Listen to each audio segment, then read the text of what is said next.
Hey, hey, hey, it's Rebecca, and you are listening to Resilient by Design. Okay, so we are in week 2 now of a rebroadcasting some really great episodes. I mentioned last week we're taking a bit of a hiatus. It's September, kids are back to school, everyone's recalibrating, and I just thought this was a really great episode to share at this time of year. This is what it was originally episode 17. And in this episode, I share an exercise that I typically do in December at the end of the year.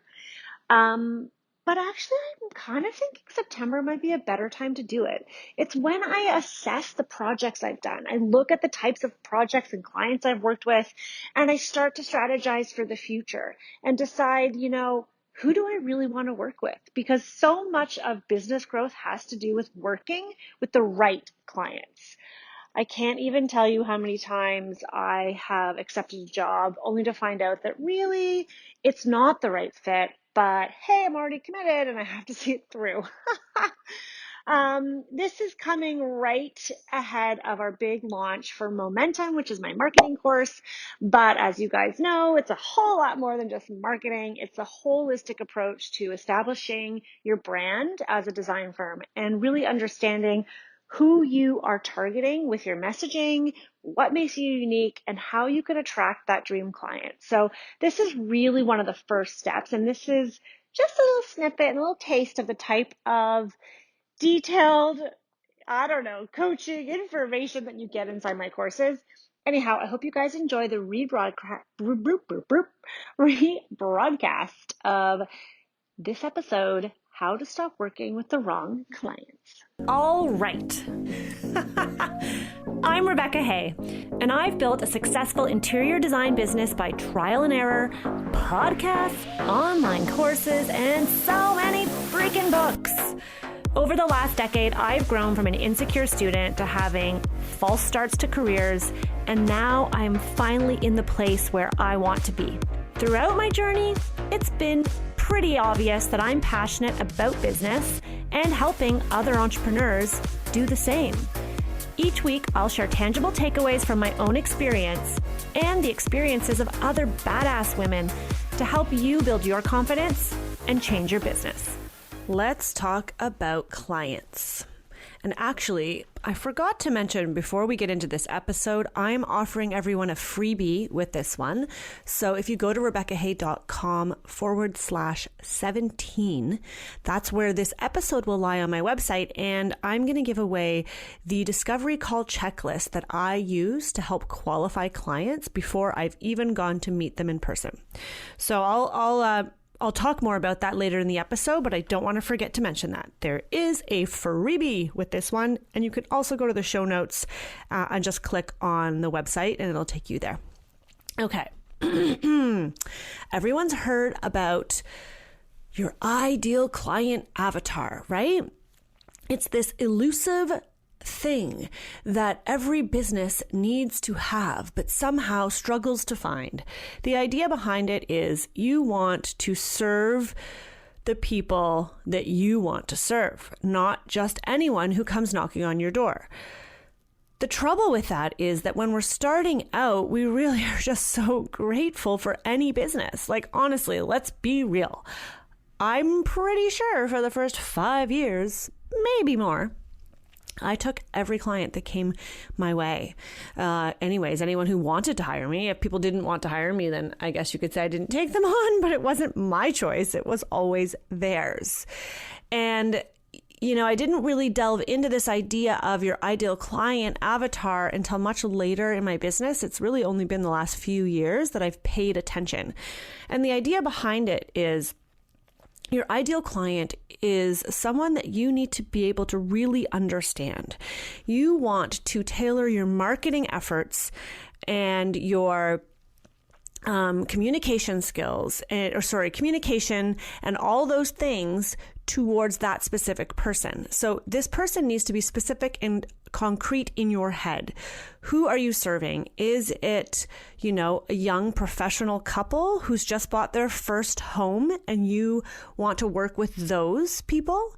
Are they baby boomers who are empty nesters looking to move or downsize to a condo? What is their mentality? Are they somebody who likes to be in control and collaborate and really be involved in the process? Or would you rather that client be someone who is just too busy, hands off, wants you to just take care of it all for them? These are just some of the elements that you need to consider when you're trying to think of who is your ideal client. Now, I know from personal experience, this is much easier said than done.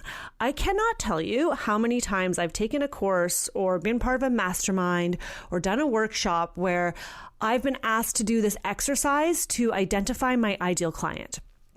And the thing that happens to me is I always think, well, I can't pinpoint it. I have clients of all walks of life and of all income levels. Some are trusting, but some have a lot of money and they may be a little more difficult. We have a lot of baby boomers. I have a lot of young professionals that are in my age bracket and my sort of stage of life with families. And I've really, really struggled. Hold on, I'm just going to take a glass of water. A sip, I mean. So I don't know. If you've tried this exercise and you've struggled like me, it's okay. You're not alone. I've done similar exercise just recently with my Momentum Challenge designers. And, it's hard. It really is hard. But I also think you shouldn't overcomplicate it and just start with one ideal client.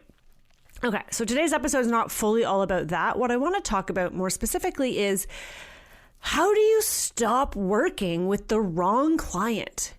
It's like dating. I always think back to like my dating days and the different boyfriends that I had. And after any breakup, I would always say, well, at least I know what I don't want in a relationship. I mean, can anybody relate to that? I don't know, maybe it was just me, but I really didn't know what I wanted. Like, what kind of person did I want to be with? What traits did I want them to have? Like, I don't know. It was really trial and error. Let's be honest. And I think there's a lot of similarities between dating and running a design business. This might just be me, but this is how I feel. And when it comes to having design clients, I think a lot of the time it wasn't until I was well into a project or once the project was finished that I realized, they probably weren't my ideal client. Has that happened to you? Trust me, it's happened to me many a times. Your ideal client is something you're continually striving for, and you may not. Here's the thing with ICA. People get all like hung up on, do I say no, they're not my ideal client?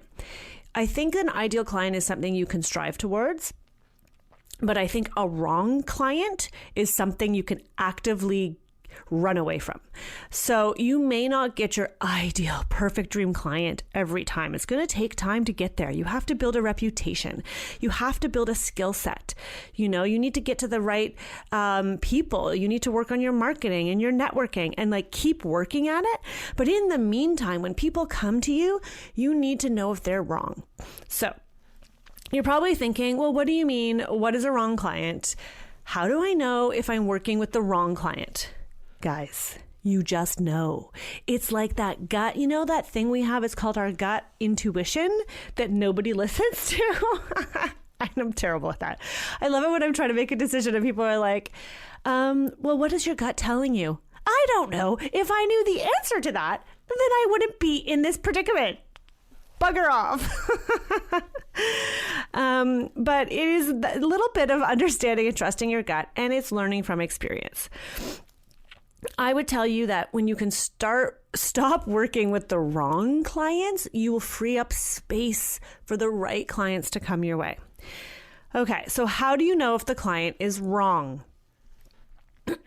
Actually, have you had a wrong client? Some of you probably are like, yep, yeah, totally had it. No, I'm having it right now. Yeah, oh my God, girl, preach, speaking the truth.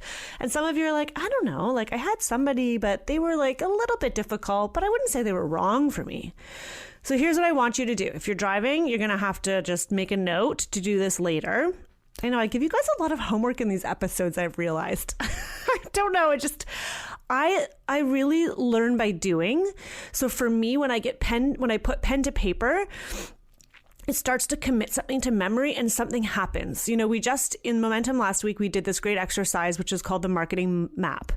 And essentially it's kind of like a mind map where you put your idea of what's my main content and then where's it going to lead to. But the act of putting it onto paper in a visual format where you can see things flowing, for me, is very powerful. And I know some of the members even said, whoa, like blow my mind. And it's the simplest little exercise.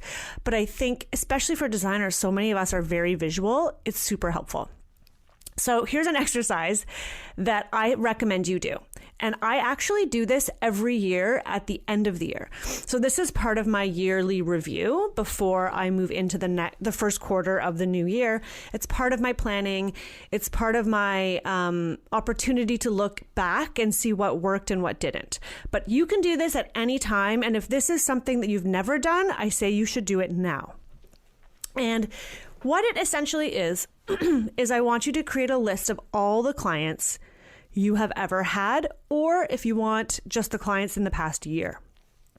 And I usually do this I just do it in a notebook. I mean, you could do it in a spreadsheet. It'd probably make the most sense because then you can look back on it year after year, but write it all down. And then I want you to go through your numbers and look at the finances.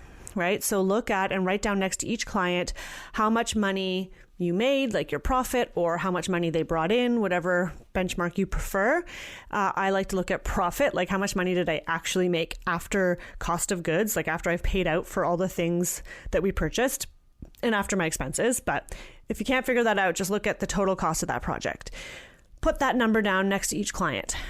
Okay. Then I want you to take a highlighter and highlight all of the clients that were like the top earners, like made you the most money. I know that money isn't the only way to qualify a client, but I just want you to do this exercise and then you can see how you can do it other ways. And take a yellow highlighter, let's say, and highlight like the top third who made the most money. And you can decide. So if your highest sales if for a project was $200,000, and I don't mean design fees, I mean everything. But if you want to just do it based on design fees, you can do that too. I've done that too, where I just look at what are the design fees for each client, regardless of the product we're buying. Up to you. And then what I do is I sort of do like a benchmark. So over 100,000, all those people get a yellow highlighter. Then I take another color and I go from 50,000 to 100,000. All those people get a green highlighter. And then 50,000 and below, let's say they get an orange highlighter. Okay. So essentially you're breaking your clients into 3 groups. Then I want you to go next to each client and I want you to put who referred them. What was the referral source? So it might be a person, it might be a friend, it might be Instagram. It might be they saw me in a magazine. So you put PR magazine. If you know exactly what magazine, great, put it. It might be a past client. Whatever it is, put the source of referral next to every single client. And now I want you to do 2 things. The first thing is I want you to look at this list and I want you to think, okay, the people who made me the most money, did they also make me the happiest? Yes or no? Circle the ones that you really love to work with that made you the most money.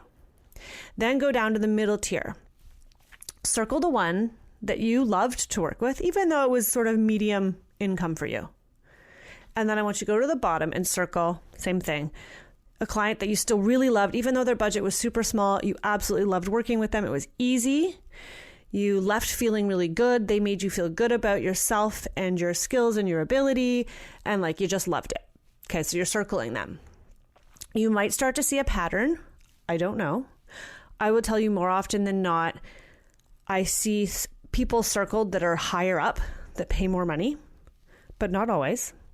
And then the second thing I want you to do is to look at the referral source. So if we're doing this in columns, right, where there's the client is in column A, money in column B, you could have multiple columns for money. I've done that in the past where I put in like design fees, what they paid. Then I've put in like all the goods, like what was the overall amount of money they spent on product, because sometimes, you know, they could buy a lot and the design fees low. I mean, that's not typical in my model, but you never know. So you've got some columns with the money. with the monies. And then the last column is referral source. So I want you to look at the referral source. Feel free to use a highlighter.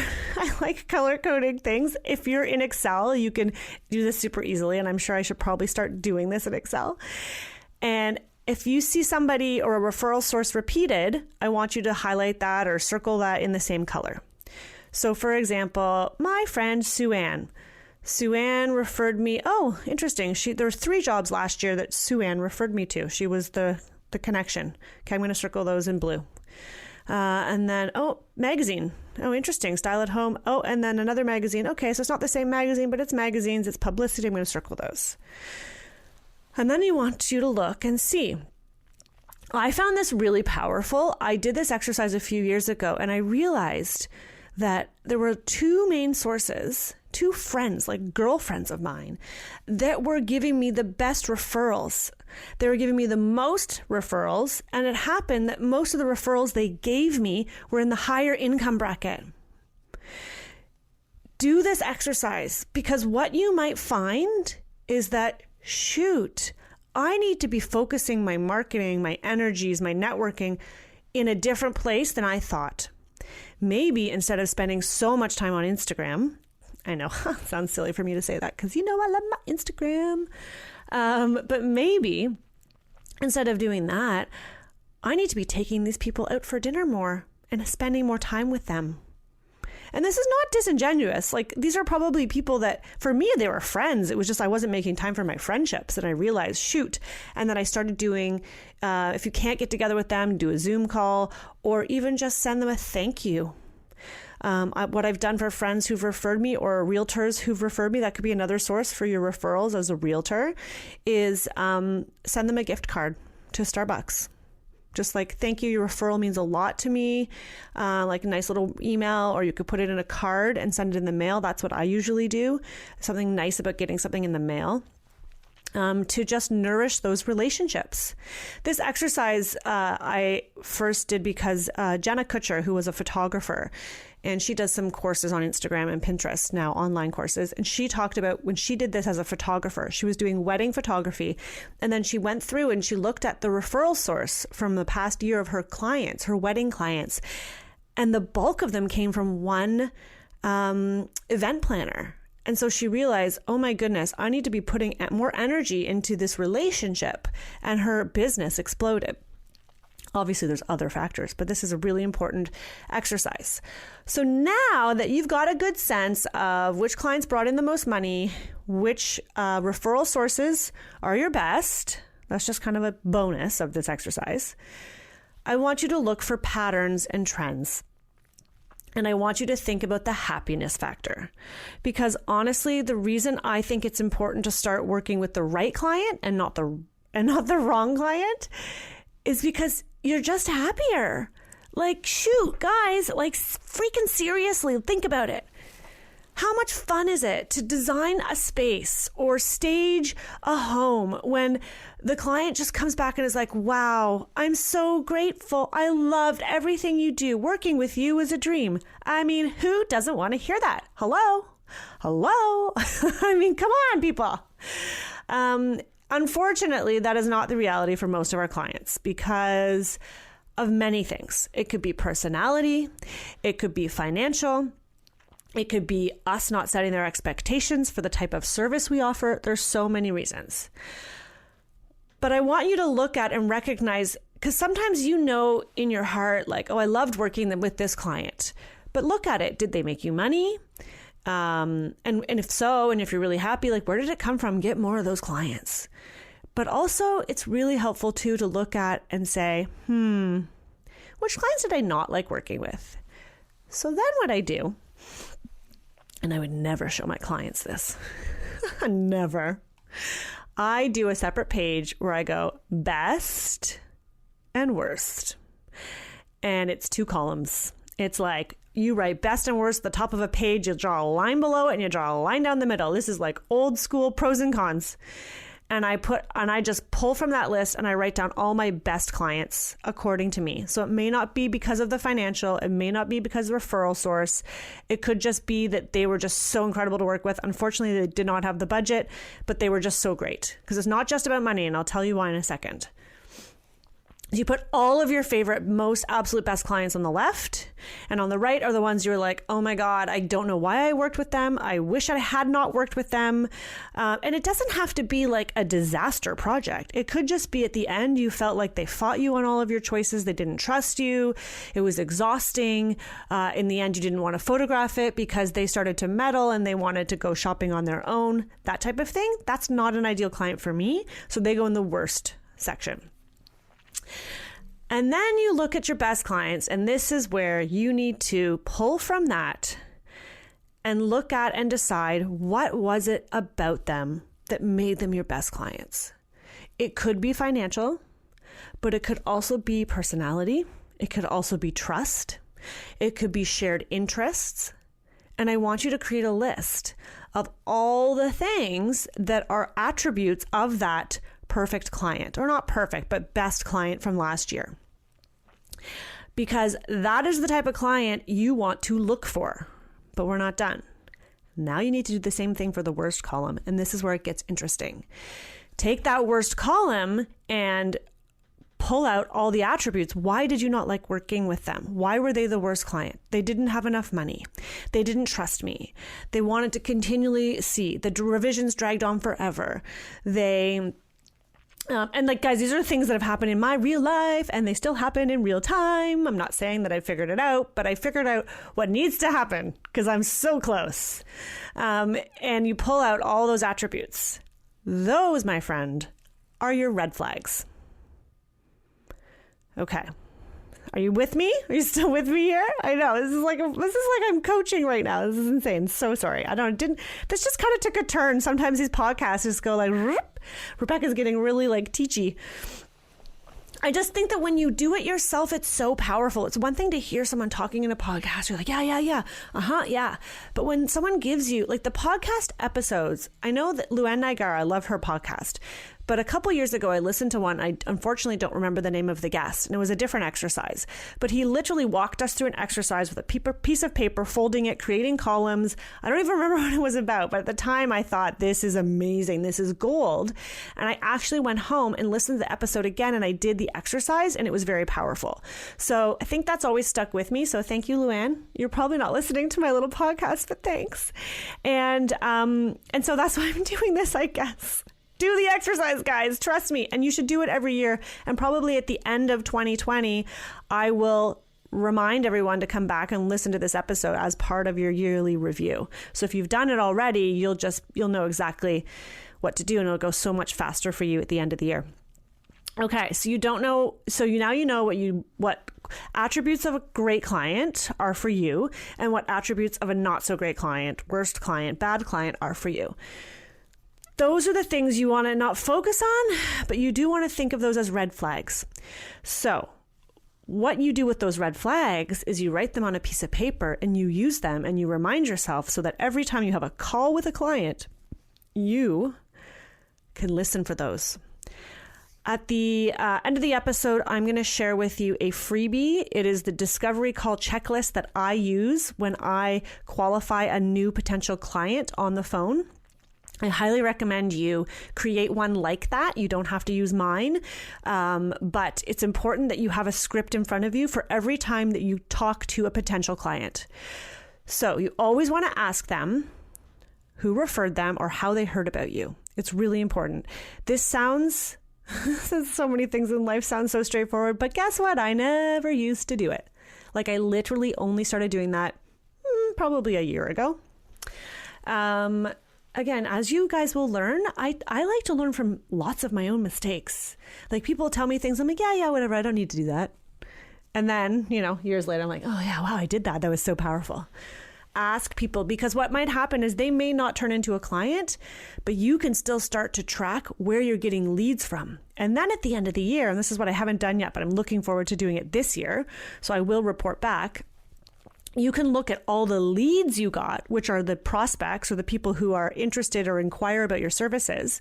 Look at all of those leads and see what the referral source. Maybe all the leads that did not convert or that did not turn into clients, in other words, all came from Instagram. I'm just making this up. And so you realize, shoot, I'm putting a lot of effort into a marketing outlet, but it's not really getting me the clients I want.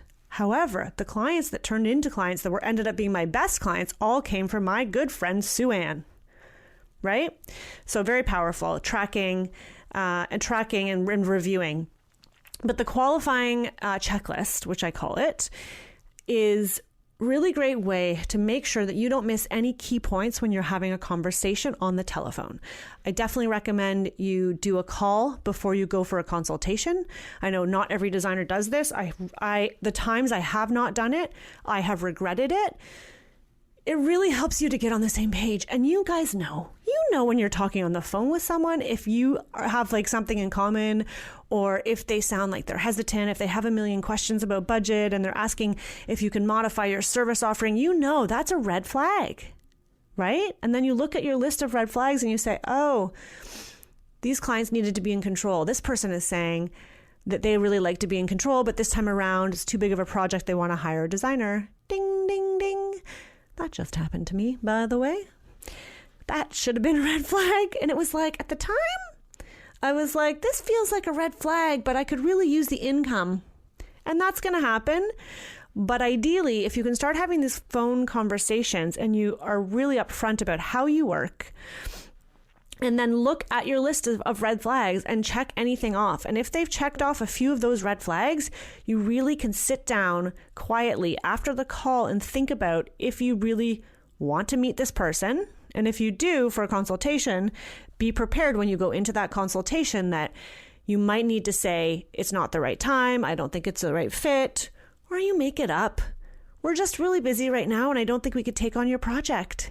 It's okay to like fib a little to save someone's feelings. That's just me. I need a sip of my coffee. Hold on. So there you have it.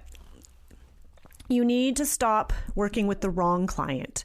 But the only way you can do that is if you know what the wrong client looks like from the beginning.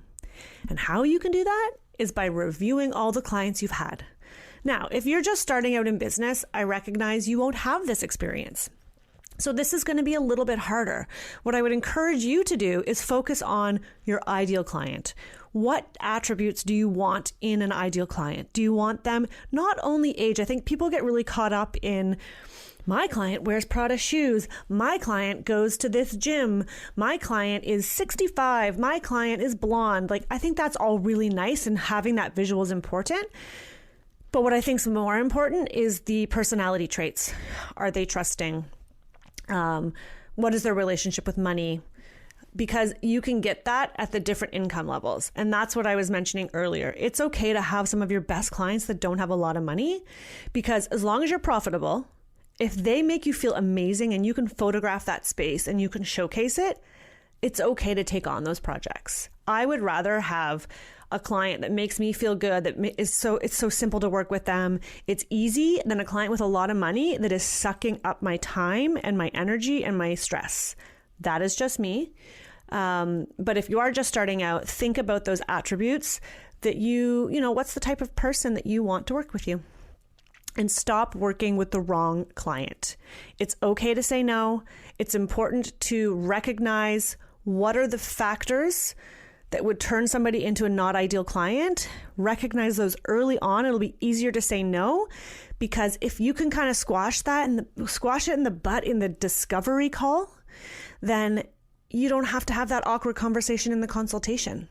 So maybe in the call you recognize they really don't have the money. So in the call, it's a lot easier over the telephone than in person, for me, to stay really firm on your pricing, right? Or to say, well, typically, you know, we don't work out with kitchens that are under, I don't know, 75,000. So then that client who's really keeps pressing about money will know, maybe it's not the right fit. Help yourselves early on. Once you're in it and you've got the wrong client, you're in it. And that's a whole other podcast episode. So go to RebeccaHay.com, To get your freebie, it's just the discovery call checklist. It's the questions I ask potential clients and the information I provide them in that call. And good luck. You've got this. Well, there you have it.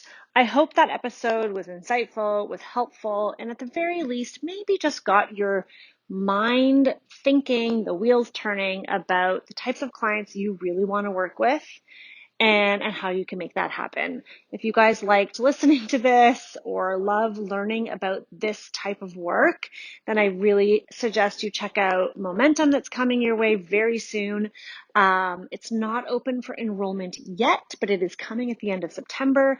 You can check it out. There's a waitlist page. You can go there at rebeccahay.com/momentum. And yeah, I guess if you like this episode too, can you leave me a nice review? Just a review. 5 stars is always welcome. All right. Have a great day, guys.